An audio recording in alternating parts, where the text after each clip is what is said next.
Hello, my name is Gabriel Levy. I'm a professor of religious studies at the Norwegian University of Science and Technology. Thanks for inviting me to participate in this interesting conference. Today I'll be talking about the concept of life in Judaism.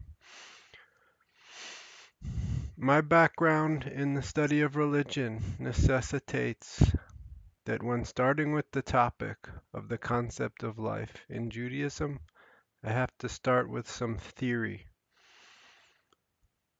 So, firstly, I should say I'm not a theologian and don't consider myself a caretaker of Judaism, despite the fact that I myself do identify as a Jew. In my own studies of Judaism, I've found it very difficult, if not impossible, to say that concepts have singular meanings. In other words, Jews and texts considered part of the Jewish tradition disagree a lot about what things mean. The concept of life is, of course, no different. So perhaps the first questions should be one or two about scope and one about the nature of language and concepts. As far as the scope in terms of what we mean by Judaism, I'm generally sympathetic with the deconstructive trend in the study of religion that says when we count something, for example, as Judaism, this is a discursive and performative act. In point of fact, there have been many different Judaisms in time and space. It is difficult to unify all of these into one thing called Judaism that transcends time and space. But since my task is to discuss the concept of life in Judaism, I will do my best. It is a stretch to think that Judaism has a concept of life. We should probably say instead that specific Jews have concepts of life. Since concepts are things we create intersubjectively, we can say that Jews share a concept of life influenced by their traditions. The concept of life in Judaism will therefore be found in the material and immaterial things that Jews create. The concept of life in Judaism will be found in the way Jews use such a concept, and perhaps in the way non-Jews use such a concept as well. If Judaism itself has a concept of life, this will be found in lipstick traces, to steal Grail Marcus's term. It will not just be in artifacts we typically associate with religion, but in art, poetry, music, literature, film, to name a few. The concept of life will mostly be found, actually, in interactions that are ephemeral and not captured or even recorded.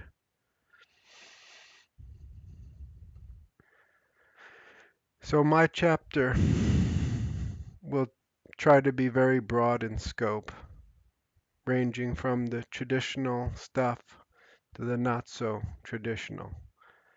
With regard to the former, I think Nussner's definition of what he calls a Judaic system is one of the best definitions we have. What we today call Judaism would be one type of Judaic system, according to the definition. As I understand it, he defines Judaic system as a worldview by reference to the intersection of the supernatural and natural worlds that accounts for how things are and puts them together into a cogent and harmonious picture, a way of life, and a social group calling itself Israel, for which the worldview and the practices account and gives expression in the everyday world to the worldview as defined as an entity by that way of life. So,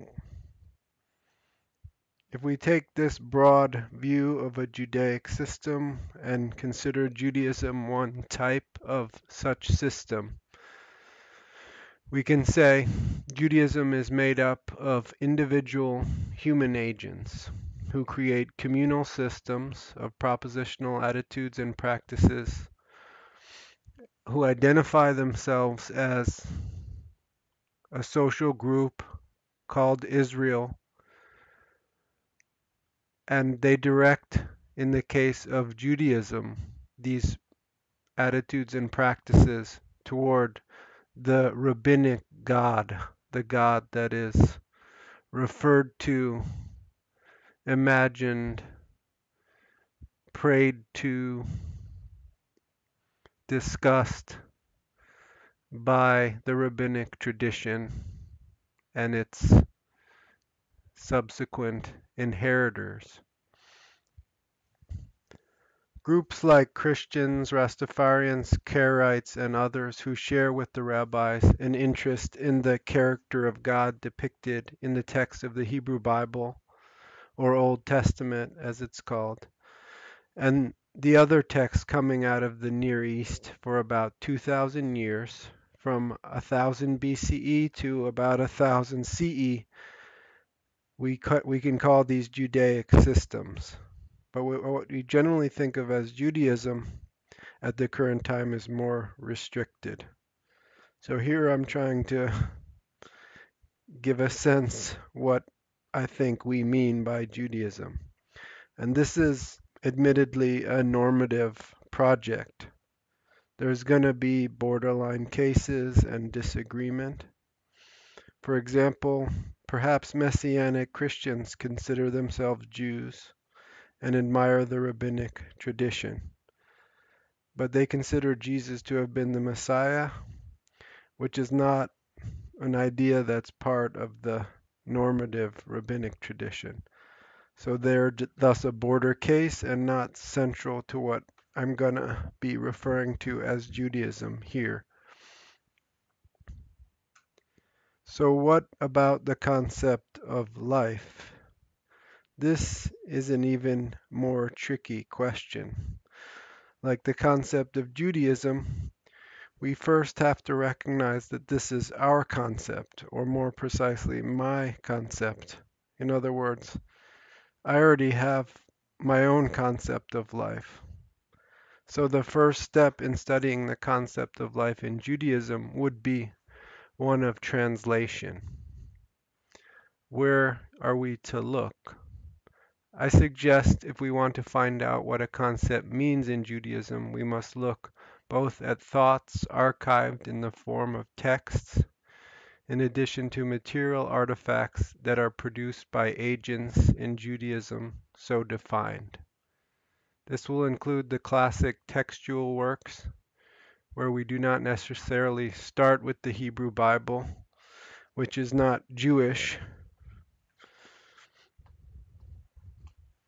though it is an important part of the commentarial tradition of the rabbinic movement.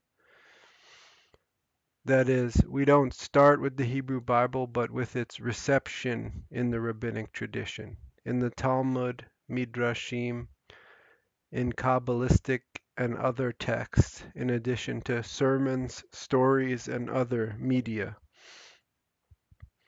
There will be more theologically correct discussions of life by rabbinic elite, and there will be discussions of the topic by other Jews that should also be included as concepts of life in Judaism. And of course, there will be many disagreements. But behind the disagreements, I think there's something more universal. Because as far as the concept of life, I'm operating with the idea that there is a universal concept about life that all human beings share. I base this on research on what's called natural semantic metalanguage. Within this metalanguage, there are a number of verbs that are so basic they must be part of all languages. Verbs such as want, feel, say, do, see, hear, and think, in addition to verbs like happen and be. These are verbal primes that also include the terms or the concepts of live and die. To put this simply, every human being who has learned language in a human community has the use of the terms live and die. These concepts are primitive in the sense that they cannot be reduced any further. All human beings simply know what they mean. They are universals. There are words for them in all languages. For example, sentences like someone lives for a long time or someone dies at this time. These are the type of sentences I would be extremely surprised if they didn't exist in all human communities. But in some human communities, these concepts come to take on more meaning through use by various types of experts. And this is also, of course, the type of usage we are interested in. This is also where you'll find metaphysical, theological, and other types of disagreement about the concept of life. So I'm assuming all human beings have verbs for living and dying. In the study of religion, the speculation that human awareness of the fact that we live and die played some role in the origin of religion goes back at least to Sir Edward Tyler in his book Primitive Culture, where he presents the idea that animism was the original form of religion, both in the sense of rationalizing death and rationalizing our experiences in dreams. But it's clear that a few other animals besides humans have some complex reactions to death. One of the points I'm making in my book, which I'm plugging here, and others have made it as well, is that almost all organisms react to agency in a way that is different than how they react to inanimate things. In other words, even if we just stick to other animals, most focus attention on anything that moves. Something that moves is intrinsically more interesting and attention demanding than something that does not. Something that moves on its own is alive.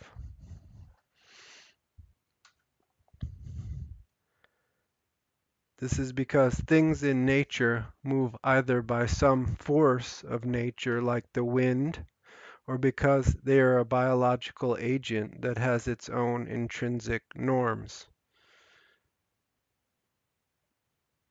The theory goes that it would be an evolutionarily basic adaptation for an organism to pay attention to this difference, the difference between a biological agent and a force of nature, because a biological agent is potentially much more dangerous. There's much more to be said, and I do not want to go too far down the road of philosophical biology at this point. But part of why I'm bringing this up is that the very question, what is life, is still quite open in the natural sciences. I think the answer can only be something like what Max Tegmark from MIT and others have presented, that consciousness and life are basic elements of the universe. In other words, the potential for life is part of the basic fabric of the universe. In this sense, we cannot just be nominalists about the word life. In other words, we could say life is just a word we use to describe a certain layer of physical complexity where natural selection comes to play a primary causal role. But this doesn't really answer the more basic question, why natural selection suddenly starts acting on certain molecules. In his new book, the Nobel Prize winning geneticist Sir Paul Nurse describes what he sees as the 5 basic features of life. He calls it biology in 5 steps. And quickly, they are first the idea of the cell, the idea of the gene or heredity, or the idea that the cell contains genes that are inherited every time a cell divides. The third part of the story is natural selection. That is, that genes vary in their copies, and this leads to selection of some genes over others, and its accumulation leads to evolution. The fourth is biochemistry, the idea that molecules make up cells. And the most important of these for life are proteins and enzymes. And the fifth is the information, that cells and organisms have purpose, that they're organized in terms of their information and order. There will always be the more basic metaphysical question to get to, and this is where philosophy and indeed religion comes in, beyond this biological story. But I still think the biological story is important. These are the types of questions I plan to get to at the end of my chapter. But for now, I will get to back to the basics of what is the concept of life in Judaism. Basically, I've gone through a number of sources and plan to go through more for what I see as a good place to look for the concept of life in Judaism. I won't be able to go through all of these today, but I hope to get to as many of them as I can in the larger chapter. I'll just take a selection of these. As far as what we could maybe call the Proto-Judaism in the Hebrew Bible,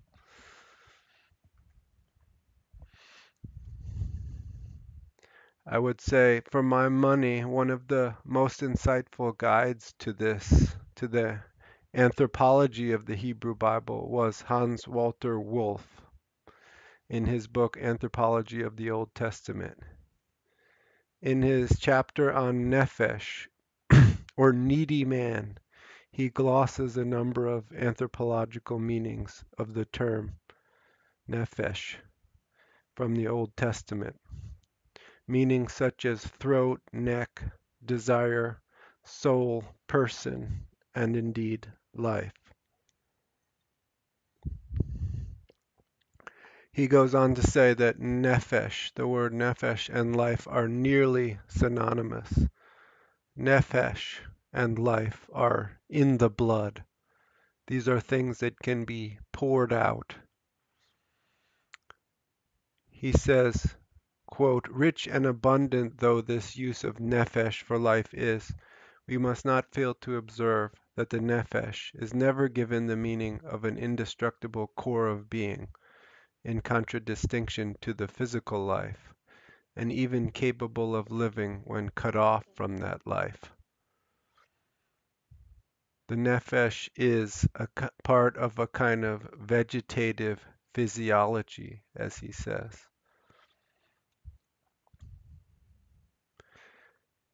In the section on ruach, or wind, breath, which he subtitles Man as He is Empowered, we get more discussion of life. Here the connection with movement is clear. The vital power is meteorological.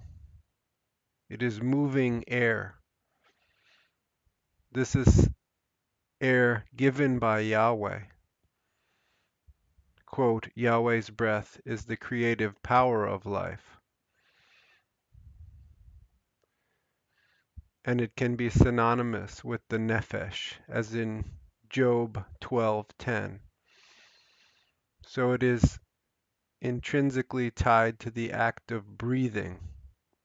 Living things are called flesh, in which is the breath of life, ruach chaim.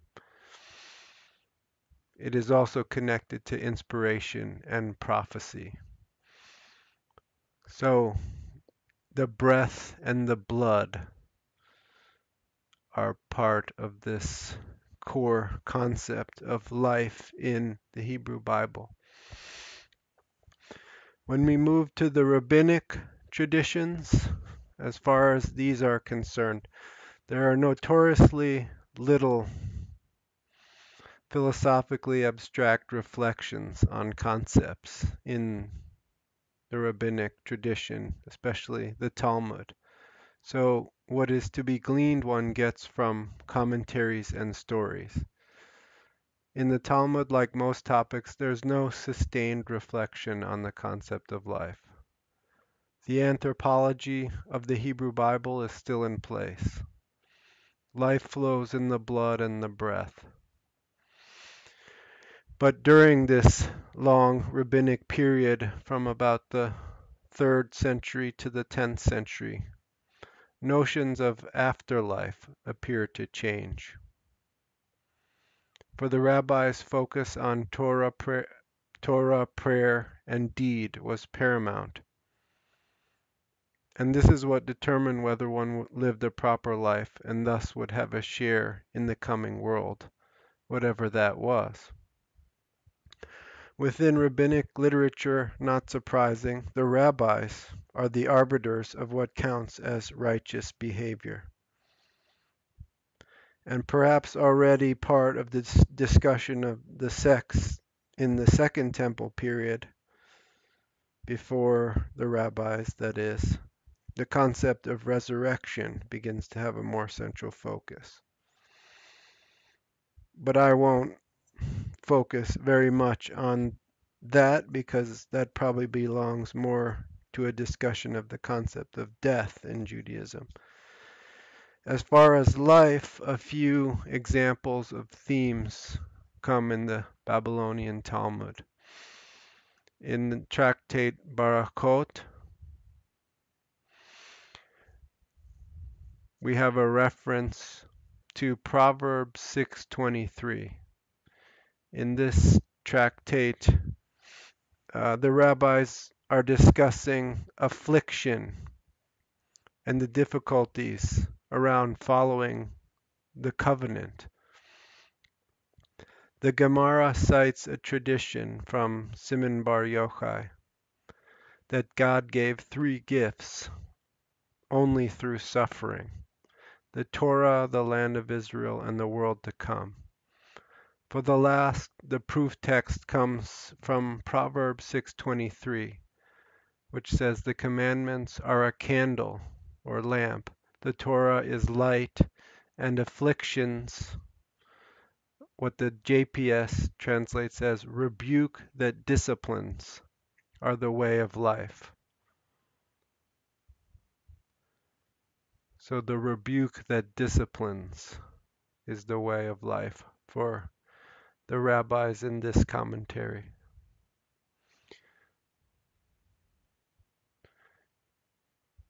If you do the right things in this life, you'll be better off in the world to come.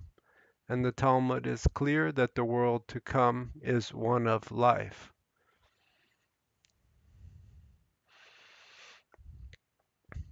The Talmud is also fond of quoting Proverbs 8:35. He who finds me finds life. As a characteristic, as is characteristic of the Talmud, it doesn't focus much on speculation, but rather practical matters. For example, what's the right moment to suspend the Sabbath rules when a life is in danger, and all of the details around it that are debated. In other words, you can suspend rules on the Sabbath, regarding the Sabbath, if a life is in danger, but the details are debated in many of the tractates. Another example is in what situations should one give up your life rather than do something like murder.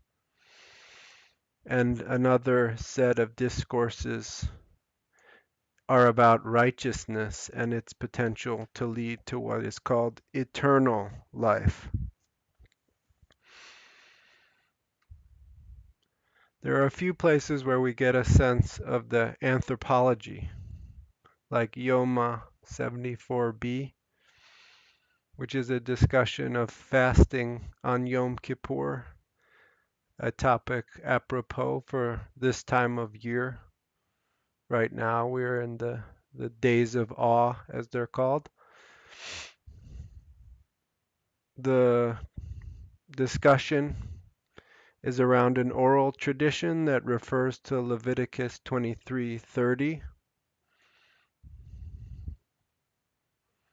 which, even though that verse is referring to God punishing someone for working on the Sabbath, the Talmud takes it to be referring to the diminution of the nefesh when one is fasting. So the rabbis seem to carry over the idea that the nefesh can weaken when one doesn't eat or drink. So this is a sample of the many possible references to life in the Talmud. In Kabbalistic texts, there's a lot of opportunity to think about life. Some of the discussions in the Zohar refer to life. I also want to focus on the idea of Gilgul, the debated concept of reincarnation or metempsychosis in the Jewish tradition. It became a commonplace notion in the Kabbalah and Kabbalistic texts, whereas in texts like Sadia's The Book of Belief and Opinion, he disputes it.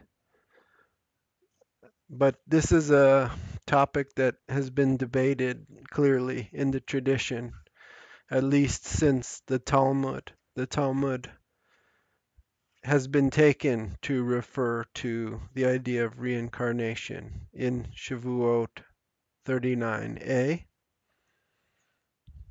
which discusses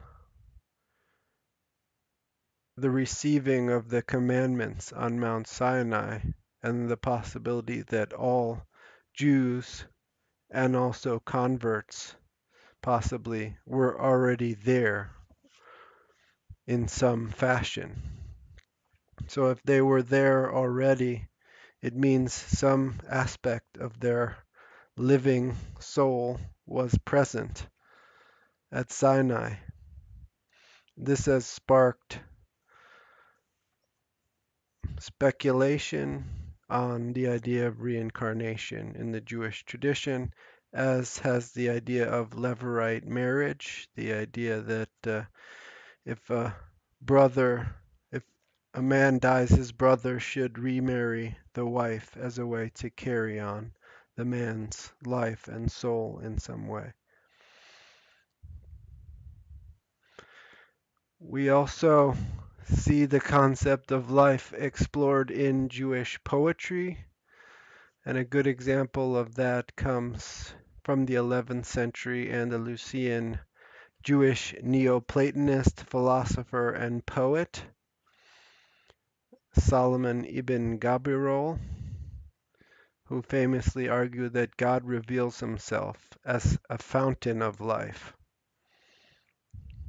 fons vitae. And here in his Canto 31, he gives us a nice sense, a beautiful song about life.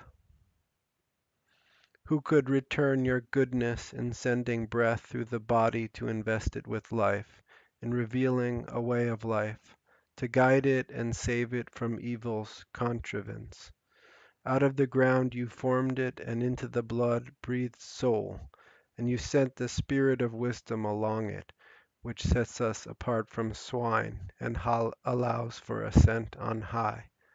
You've shut us inside your world, while you look in from beyond and observe, and all that we try to conceal, within or without, you reveal. We can extend the Jewish poet traditions all the way to today. For example, in the poetry and songs of Leonard Cohen, this is a beautiful poem he wrote entitled A Life of Errands. You can pause it and have a read for yourself if you wish.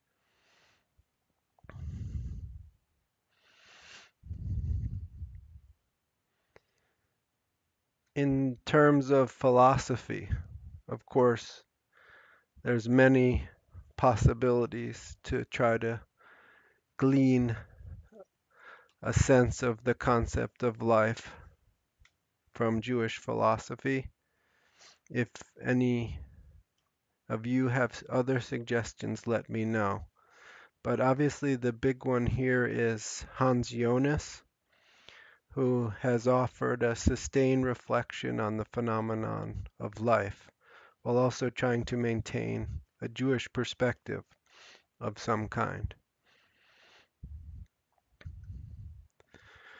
So from the perspective I started with, since the concept of life is so basic and primitive to language and semantics, or at least the verb live is, I would find it very surprising if the common use of the term among any human language user is really all that different. In other words, I think most human beings basically use the same concept of life. And in this sense, the concept of life in Judaism is the same as the concept of life in anything else. When we talk of highbrow intellectual cultures of specialists like theologians, rabbis, scientists, professors, and the like, they will probably have more differentiation in their meta-reflections on the concept. Those Jews that engage with such intellectual cultures probably have a concept more tweaked by those discourses. Now, I've just gone through some uses of the concept of life by Jews spanning some thousands of years across the world. Clearly, there is no unifying sense that all of them are part of the same Judaism. Nevertheless, is there some center of gravity, some essence-like traits that the uses of the concept share?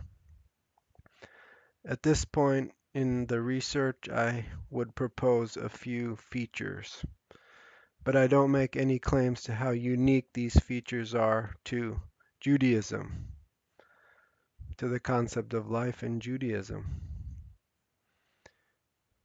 But some do arise out of an implicit comparison with other traditions. So firstly, I would say that the concept of the next life or the world to come is resolutely vague in Judaism. There's a tendency to view this life as the main life of the soul, though this probably depends on what historical situation a person was in when they used the concept of life. In general, I would say Judaism has a this worldly focus on life. Second, there's a tendency towards monism. There are some dualistic moments, but generally, I think that the concept is metaphysically monistic in most cases. It relates to material things like the blood and the breath, and there's one life ultimately. To put it in a basic sense, life comes from God. The breath of life comes from God and returns to God. So ultimately, there's just one life. Third, life is hard, but it's precious and beautiful. Fourth, there's a deed-oriented aspect to life that probably traces to the importance of mitzvot or commandments in the Jewish tradition. And lastly, it's strongly associated with the Torah in all its great meanings, but in the narrow sense, life is associated with learning and wisdom, or at least the good life is.